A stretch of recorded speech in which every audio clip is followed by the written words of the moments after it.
बिस्मिल्लाहिर्रहमानिर्रहीम। अस्सलाम वालेकुम। न्यूमेरिकल का हम नेक्स्ट टॉपिक देखते हैं, Taylor series method for simultaneous first order differential equation. पहले हम टेलर सीरीज़ मेथड एक डिफरेंशियल इक्वेशन के लिए देख चुके हैं। Simultaneous first order differential equation का मतलब क्या है कि अगर एक से ज़्यादा जो है differential equation at a time solve करनी पड़े तो इनके लिए टेलर सीरीज़ मेथड क्या होगा। फॉर साइमल्टेनियस डिफरेंशियल इक्वेशन हम कंसीडर करते हैं कि हमारे पास दो डिफरेंशियल इक्वेशंस हैं। एक है dy by D x is equal to f of x Y z with y of x not is approximately equal to y not and dz by dx is equal to g of xyz, z of x naught is approximately equal to z naught। तो पहली के लिए अलग और दूसरी के लिए अलग सीरीज़ लिख लेंगे। पहली के लिए क्या बन जाएगी, y n plus one is equal to, हमने टेलर सीरीज़ पढ़ी थी, वो क्या थी, y n plus H y n derivative plus H square over 2 factorial y n double derivative plus H cube over 3 factorial y n triple derivative plus up to 1।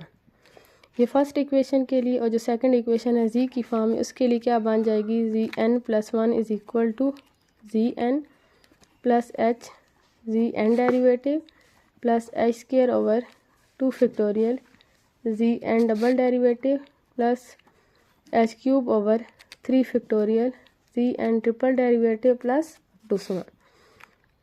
अब हम इससे related question solve करते हैं। Solve D Y by D x is equal to X plus G, D ji by D x is equal to X minus Y square. दो equation हैं तो दोनों के लिए कंडीशन गिवन होगी, y of zero is equal to 2, z of 0 is equal to 1। Find y of 0.1 and y of 0.2, z of 0.1 and z of 0.2। हमने दो points पे इन फंक्शन का अप्रॉक्सीमेट सोल्यूशन चेक करना है। हमें given that dy by D x is equal to X plus G, और क्या इक्वेशन गिवन है दूसरी, D ji by D x is equal to X minus Y square. D Y by D x को F का नाम दे दें, F function का, एफ ऑफ एक्स वाई जी हमारे पास क्या बन जाएगा, X plus G. D ji by D x को जी का नाम दे दें, जी ऑफ एक्स वाई जी हमारे पास क्या बन जाएगा, एक्स माइनस वाई स्क्वेयर। हमें कंडीशन गिवन है y of 0 is equal to 2, z of 0 is equal to 1। तो दोनों में x नॉट की वैल्यू क्या बनेगी, 0। जो z वाला है उसकी डिपेंडेंस भी x पे है, y की डिपेंडेंस भी x पे है, तो ये दोनों में वैल्यू किसकी होगी, x की। x नॉट की वैल्यू 0, y नॉट की वैल्यू 2 और z नॉट की वैल्यू क्या बन जाएगी, 1। अब हम टेलर सीरीज़ अप्लाई करवाते हैं। टेलर सीरीज़ ऑर्डर 3 तक अप्लाई करवाते हैं। ऑर्डर 3 तक अप्लाई करने का मतलब क्या है कि ये आपने टर्म थर्ड डेरिवेटिव तक ओपन करनी है, तो हमें y का फर्स्ट, सेकंड और थर्ड डेरिवेटिव चाहिए। इसी तरह z का फर्स्ट, सेकंड और थर्ड डेरिवेटिव चाहिए। y का फर्स्ट डेरिवेटिव हमें गिवन है, y डेरिवेटिव हमारे पास किसकी इक्वल है, x प्लस z की इक्वल। y डबल डेरिवेटिव क्या बन जाएगा, 1 plus z derivative. y triple derivative क्या बन जाएगा, z डबल डेरिवेटिव। इसी तरह हमें z डेरिवेटिव गिवन है, z derivative is equal to x minus Y square. तो z डबल डेरिवेटिव क्या बन जाएगा, 1 माइनस 2y। y डेरिवेटिव, यहाँ पे derivative with respect to x चल रहे हैं दोनों में, z ट्रिपल डेरिवेटिव, यहाँ पे प्रोडक्ट 2 लगा दें, माइनस 2y।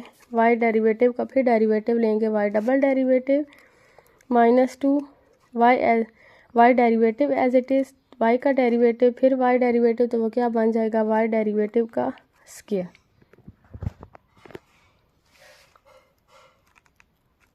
अब हम फार्मूला यूज़ करते हैं एज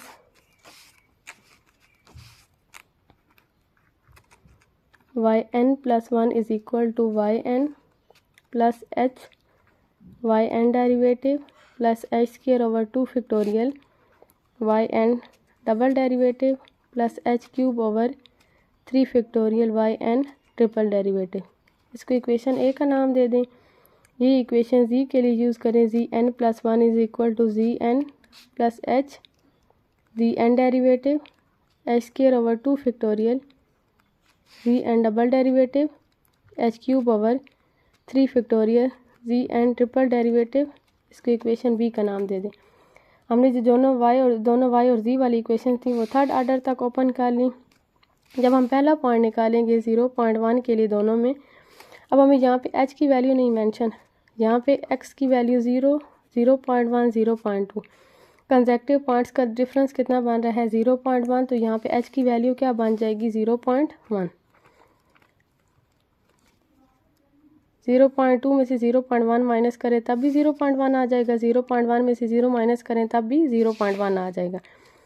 तो हमारे पास h की वैल्यू क्या बन जाएगी 0.1। और पहला पॉइंट निकालने के लिए ये जो दोनों फार्मूले हैं a और b वाले, इनमें n की जगह 0 पुट कर दें, और जब अगला पॉइंट फिर निकालेंगे 0.2 वाला, फिर इसमें n की जगह 1 पुट कर दें। Put n equal to 0 in equation a and b। y1 is equal to y0 plus h y0 derivative plus h² 2 factorial y0 double derivative plus h³ 3 factorial y0 triple derivative. इसको equation 1 का, और z1 is equal to z0 plus h z0 derivative plus h² 2 factorial z0 double derivative h³ 3 factorial z0 triple derivative. Equation 2 का नाम दे दें। अब जो first second और थर्ड डेरिवेटिव है वो हमें x is equal to x0 पे फाइंड करने होंगे।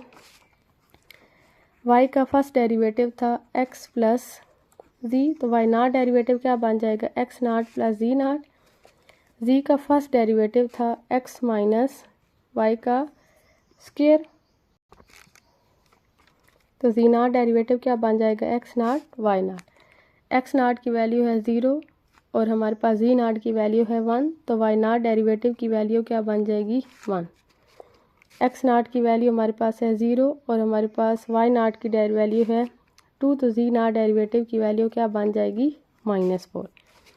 y का जो डबल डेरिवेटिव है वो हमारे पास था 1 plus z derivative, y0 double derivative तो क्या बन जाएगा 1 प्लस z0 फर्स्ट डेरिवेटिव। दोनों इकट्ठे कैलकुलेट करने पड़ेंगे क्योंकि जो z वाले डेरिवेटिव्स होंगे वो y वाले में यूज़ होंगे और जो y वाले डेरिवेटिव हैं वो z में यूज़ होंगे। 1 प्लस z0 डेरिवेटिव की वैल्यू हमारे पास -4, तो y0 डबल डेरिवेटिव की वैल्यू क्या बन जाएगी -3। जो z0 सेकेंड डेरिवेटिव है वो हमारे पास है 1 - 2 y0 डेरिवेटिव 1 - 2 y0 की वैल्यू हमारे पास थी 2 और y0 डेरिवेटिव की वैल्यू हमारे पास चल रही है यहाँ पे y0 डेरिवेटिव की वैल्यू 1 -3 z0 डबल डेरिवेटिव की value -3।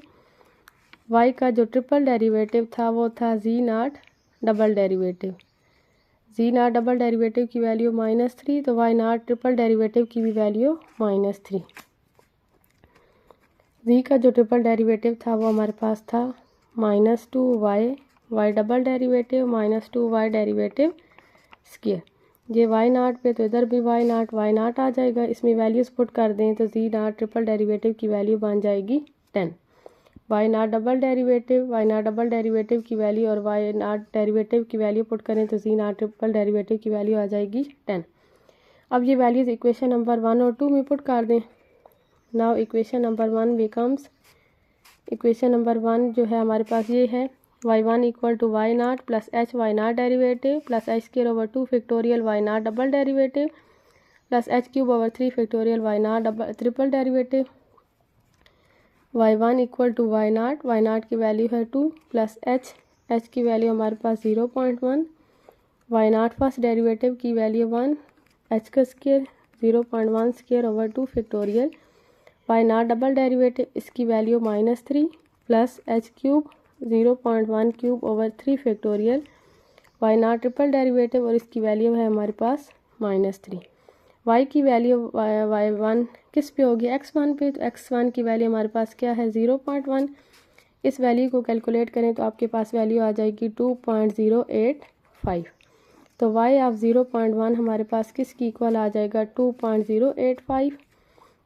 Equation number 2 becomes z1 निकालने के लिए इक्वेशन नंबर 2 में वैल्यूज पुट कर दें। z1 is equal to z naught की value 1 plus H G naught derivative की value -4 plus H square over 2 factorial G naught double derivative की value -3 plus H cube 0.1 cube over 3 factorial into 10।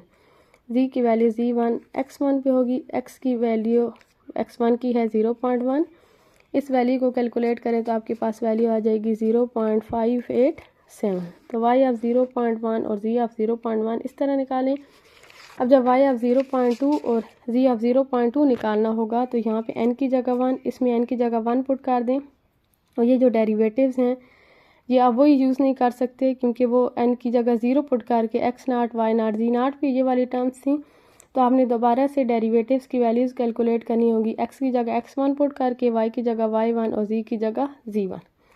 तो ये उसी तरह ही है जिस तरह हम एक डिफरेंशियल इक्वेशन को सॉल्व करते हैं, वही इसका फार्मूला है। सिर्फ क्या चेंजिंग है कि जो y वाला फंक्शन है वो भी तीनों वेरिएबल्स x y z पे डिपेंड कर सकता है, जो z वाला फंक्शन है वो भी तीनों x y z पे डिपेंड कर सकता है। y में z वाली टर्म्स आएंगी और जो z वाला फंक्शन है उसमें y वाली टर्म्स आएंगी। तो आपने दोनों, आप ऐसे नहीं कर सकते कि पहले एक इक्वेशन पे फार्मूला लेके सॉल्व कर लें फिर दूसरे पे फार्मूला लगा के सॉल्व कर लें, दोनों को इकट्ठा चलाएं। क्योंकि जो एक डेरिवेटिव से, जैसे अब ये z डेरिवेटिव फाइंड होगा तो आप y डबल डेरिवेटिव निकाल सकते हैं, y डेरिवेटिव होगा तो आप z डबल डेरिवेटिव फाइंड कर सकते हैं। y वाले में z वाले टर्म्स इन्वॉल्व हैं, z वाले में y वाले, तो दोनों को इकट्ठे वैल्यूज़ ये फाइंड करके फिर आखिर में फार्मूले में इनकी वैल्यूज़ पुट कर दें।